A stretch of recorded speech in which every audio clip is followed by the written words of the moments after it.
नमस्कार, मैं डॉक्टर कुलदीप शर्मा आपका नई शुरुआत यूट्यूब चैनल में स्वागत करता हूं।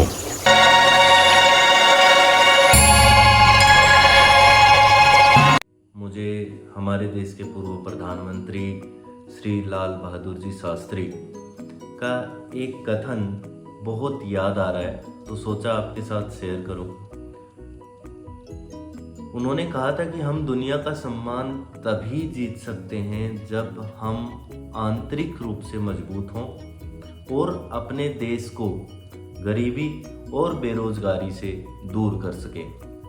तो दोस्तों, आज जो मैं स्टार्ट करने जा रहा हूँ वो है बेरोजगारी के ऊपर। हमारा पूरा सेशन आज चलेगा। बेरोजगारी यानी अनएम्प्लॉयमेंट क्या होता है उसके बारे में हम चर्चा करेंगे, और इस बेरोजगारी को दूर कैसे किया जा सकता है, बेरोजगारी कितने तरह की होती है, हम इन सभी चीज़ों पे आज चर्चा करेंगे। अनएम्प्लॉयमेंट यानी बेरोजगारी क्या होता है? बेरोजगारी उस स्थिति को कहा जाता है जब कोई इंसान अपनी पूरी लगन, मेहनत, जिद्दोजहद के साथ किसी नौकरी की या किसी भी रोजगार की तलाश में जुटा रहता है, लेकिन वो उस तलाश में असफल हो जाता है, तो उसको हम बेरोजगारी कहते हैं। बेरोजगारी का हमारी इकोनॉमी के साथ में बहुत ही गहरा रिश्ता होता है। जब हमारी इकोनॉमी बहुत निचले स्तर पे होती है तो उस टाइम अनएम्प्लॉयमेंट जो है वो भी बहुत कम हो जाता है, अनएम्प्लॉयमेंट बढ़ जाता है। जब इकोनॉमी अपने निचले स्तर पे होती है तो बेरोजगारी बढ़ जाती है, इतनी बढ़ जाती है कि इस पे फिर से मेरा एक शायरी सुनाने का मन कर रहा है, और वो है कि बड़ा मुश्किल है जिम्मेदारी को निभाना, इस मुश्किल दौर में खुद को बेरोजगारी से बचाना। और दूसरी चीज़, जब आपका इकोनॉमी बहुत ही मजबूत होती है, बहुत देश एक विकास की तरफ बढ़ रहा होता है, विकसित देशों की श्रेणी में आ रहा होता है, तो उस टाइम अनएम्प्लॉयमेंट यानी बेरोजगारी बहुत घट जाती है। लोगों के पास में खुलकर के रोजगार होता है, वो जहाँ चाहें, जब चाहें, जैसा रोजगार कर सकते हैं। तो इस कंडीशन को हम कहते हैं ओवरहीटेड इकोनॉमी। अभी हम चर्चा करेंगे कि जो अनएम्प्लॉयमेंट है यानी बेरोजगारी है वो कितने तरह की होती है, कितना इफ़ेक्ट उसका पड़ता है आपकी पॉकेट पर, और बेरोजगारी का जो दर है उसमें उसका कितना ज़्यादा रोल है। तो पहली चीज़ हम देखेंगे कि जो अनएम्प्लॉयमेंट है वो होता है फ्रिक्शनल अनएम्प्लॉयमेंट, दूसरा है साइक्लिक अनएम्प्लॉयमेंट, तीसरा है स्ट्रक्चरल अनएम्प्लॉयमेंट, एंड चौथा है सीजनल अनएम्प्लॉयमेंट।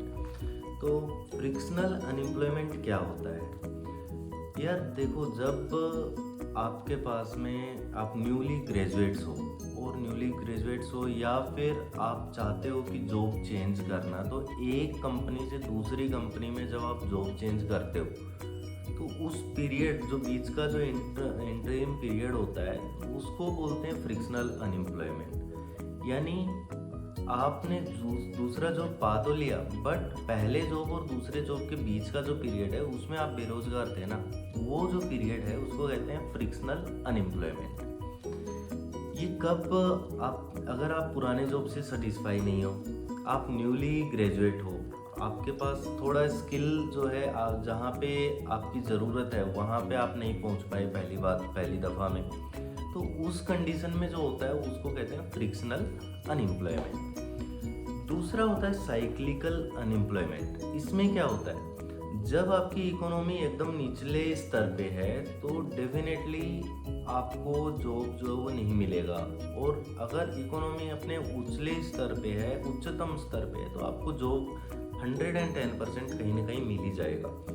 या मैं किसी कंपनी का नाम नहीं ले रहा, but most of the companies what they do कि जब उनके पास में फाइनेंशियल क्राइसिस होती है तो वो लोग क्या करते हैं, वो अपने एम्प्लॉयज़ जो होते हैं उनको निकाल देते हैं कि भाई अभी हमें तेरी ज़रूरत नहीं है, आप घर जाओ।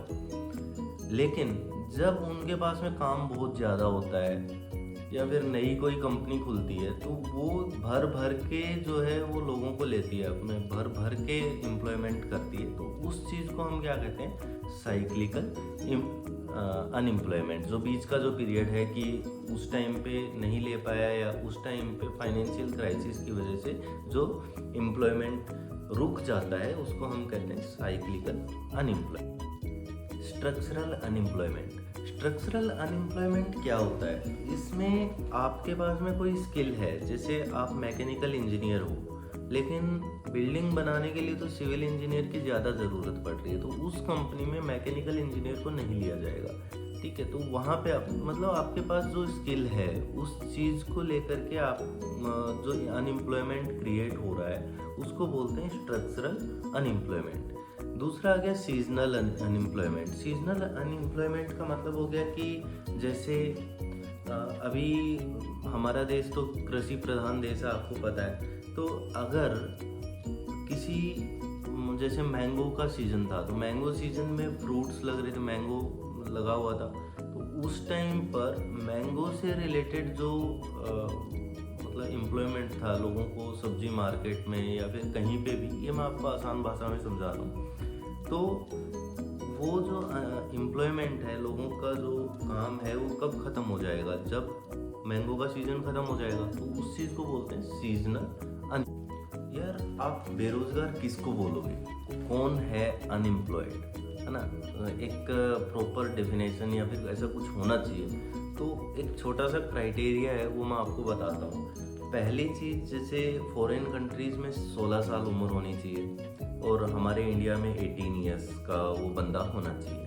दूसरी चीज़, वो लास्ट 4 वीक से खाली बैठा है, उसको कोई भी काम मिल जाए वो काम कर लेगा, वो काम की तलाश में जुटा हुआ है लास्ट 4 वीक से मिनिमम। तीसरा, उसने अभी भी कोई जॉब छोड़ा है एंड उसके पास में बीच का पीरियड में वो बैठा हुआ है, तो that is again A unemployed criteria. उसके पास में प्रॉपर स्किल है, प्रॉपर एजुकेशनल क्वालिफिकेशन है, फिर भी वो खाली बैठा है, मतलब उसको कोई काम नहीं मिल रहा है, तो दैट इज अनएम्प्लॉयमेंट क्राइटेरिया। तो ऐसे इंसान जो कि 18 साल के हो चुके हैं, 4 वीक से वो कोई काम नहीं कर पा रहे हैं और लगातार काम की तलाश में जुटा हुआ है, और या फिर वो किसी कंपनी से निकाल दिया गया है या फिर उसने खुद ही उस कंपनी को रिजाइन किया है और घर पे बैठा हुआ है, तलाश कर रहा है जॉब की, तो उसको आप क्या कहेंगे, उसको आप किस कैटेगरी में लेंगे, बेरोजगार की कैटेगरी में। ऐसा नहीं है कि कोई इंसान ने अभी काम छोड़ा है और 2 दिन बाद जॉब दूसरा पकड़ लिया तो वो बेरोजगार होगा, ऐसा बिल्कुल भी नहीं होता है। चलो अब बात कर लेते हैं अनएम्प्लॉयमेंट रेट की, यानी बेरोजगारी दर की। तो जब हमारे देश यानी भारत की बात आती है तो बेरोजगारी दर जो है वो फिलहाल एक इंस्टीट्यूट है, that is centre for monitoring Indian economy, उसके मुताबिक जुलाई 2023 में हमारी अनएम्प्लॉयमेंट रेट है वो है 7.95%, यानी कि 100 में से 8 लोग जो हैं वो बेरोजगार हैं, उनके पास किसी तरह का काम नहीं है। इसके लिए बेरोजगारी का जो क्राइटेरिया है, किसको आप बेरोजगार बोलेंगे, वो मैंने आपको पहले बता दिया है। हालांकि इसका एक सर्वे जो होता है, नेशनल सैंपल सर्वे ऑफिस जो है वो करता है, एंड उसके मुताबिक कि जो बेरोजगारी दर है वो पहले जैसे पिछले साल अप्रोक्स 8% थी और अभी वो घट करके 6.95% रह गई है, 6.8% रह गई है जनवरी से लेकर के मार्च 2023 तक। तो ये हमारे लिए एक ठीक बात है, बट जो अनएम्प्लॉयमेंट है इंडिया में वो लगभग स्टेटिक है। बीच का जो कोरोना फेज आया था वहाँ पे अनएम्प्लॉयमेंट बहुत ज़्यादा बढ़ गया था, बट उसके बाद फिर से वो स्टेटिक हो गया। लेकिन जो अनएम्प्लॉयमेंट है वो हमारे देश में सबसे ज़्यादा खलता क्यों है, क्योंकि एक तो पॉपुलेशन ज़्यादा है तो दिखता ज़्यादा है, दूसरा क्या है कि जो यूथ है, हमारे जो यंगस्टर्स हैं, वो इस चीज़ से सफ़र करते हैं। उनके पास में एजुकेशन है, प्रॉपर स्किल है, बट उतना रोज़गार जो है वो पैदा नहीं हो पाता है, क्योंकि इसमें सबसे मेन रीज़न जो है वो पॉपुलेशन का है। तो आगे हम देखेंगे कि इस चीज़ को कैसे कंट्रोल किया जा सकता है, जो बेरोज़गारी है इसको किस तरह से हम कम कर सकते हैं।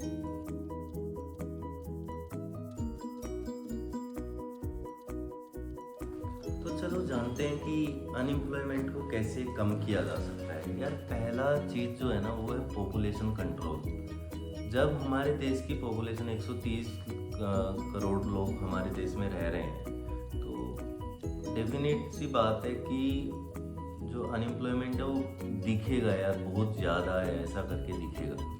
तो पॉपुलेशन कंट्रोल जो है वो अपने आप में एक बहुत इम्पोर्टेंट रोल प्ले करेगी।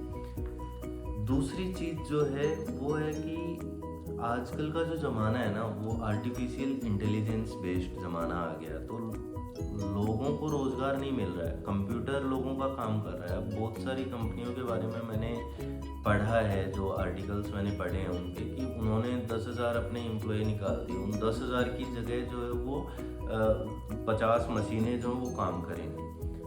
तो यार इन चीज़ों से जो है वो अनएम्प्लॉयमेंट बढ़ेगा, ऑब्वियस सी बात है। तो लेबर बेस्ड जो मैकेनिज्म है उसको हमें फॉलो करना चाहिए, इंस्टीड ऑफ जो आपका कैपिटल इंटेंसिटी है या फिर कैपिटल बेस्ड मैकेनिज्म है उसकी बजाय हमें लेबर बेस्ड मैकेनिज्म को फॉलो करना चाहिए। तीसरी चीज़ अगर हम देखें तो सेल्फ एम्प्लॉयमेंट। यार आप अपना कोई बिजनेस, अगर आपको गवर्नमेंट जॉब नहीं मिल रहा है तो you can open your own job ना, अपना एक छोटा सा बिजनेस आप स्टार्ट कर सकते हो।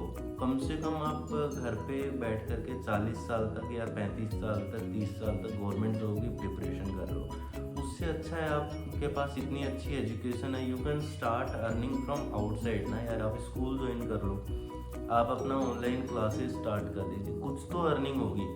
ठीक है, मैं आपको मना नहीं कर रहा हूँ, स्टार्ट प्रिपेयरिंग, अपनी जो तैयारी आप कर रहे हैं किसी भी चीज़ के लिए वो अपनी आप जारी रखें, बट उसके साथ आपका एक अर्निंग हैंड होगा, आपको वो चीज़ कभी खलेगी नहीं। नेक्स्ट जो सीजनल एम्प्लॉयमेंट, यार अपने आप को ना आप मल्टी टैलेंटेड आपको बनाना होगा।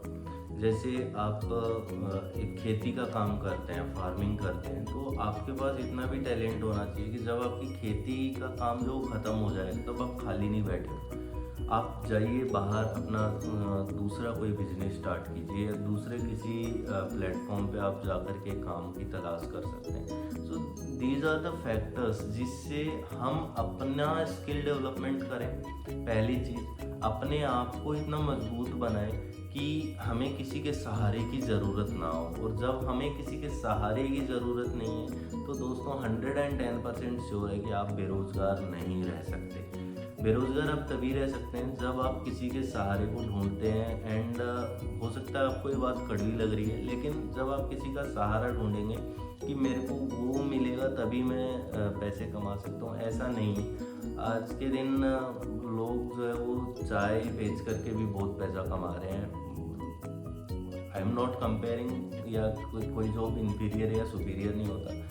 पैसा कमाना, आप अपना घर चलाना, खुद की तसल्ली के लिए आप किसी भी जॉब की या किसी भी लेवल पे जाकर के आप उसकी तैयारी कर सकते हैं। लेकिन बेसिक जो है वो है, सबसे पहले आपको अपना कारोबार सेटअप करना, आपको अपना घर चलाना, वो सबसे इम्पोर्टेंट है। तो उसके लिए बेरोज़गारी से लड़ना पड़ेगा और उसमें हमें भी उतना ही रोल प्ले करना पड़ेगा जितना गवर्नमेंट हमारे लिए कर रही है। देखेंगे वो गवर्नमेंट स्कीम्स के बारे में देखेंगे। धन्यवाद।